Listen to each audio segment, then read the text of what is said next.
And in our international news, Japan fell back into recession after its economy shrank more than expected by 3.7% in the first quarter of this year. The devastating earthquake, tsunami and following nuclear crisis in March weighed on corporate capital spending and private consumption. Compared to the previous quarter, gross domestic product fell 0.9% between January and March, nearly double the 0.5% forecast by economists, government data showed on Thursday. Japan's Chief Cabinet Secretary Yukio Edano said that the March 11 earthquake had a major impact on the Japanese economy, but reinforced that view held among many economists that growth would resume in the second half of the year, as supplies are gradually restored and reconstruction spending is expected to kick in. However, likely power shortages in the summer and the ongoing nuclear crisis are a high risk to that recovery, some economists warn. India moved a step closer in its quest for energy from Central Asia with the signing of pacts to prospect for oil and gas in Uzbekistan.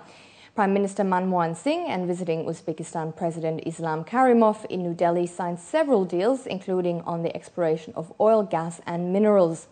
Altogether, the two sides signed 34 agreements involving the IT and telecom, pharma, textiles, leather and chemicals industry.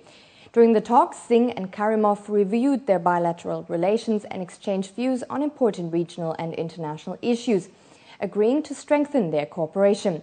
Uzbekistan's president also expressed his support to India for a permanent seat in the United Nations Security Council.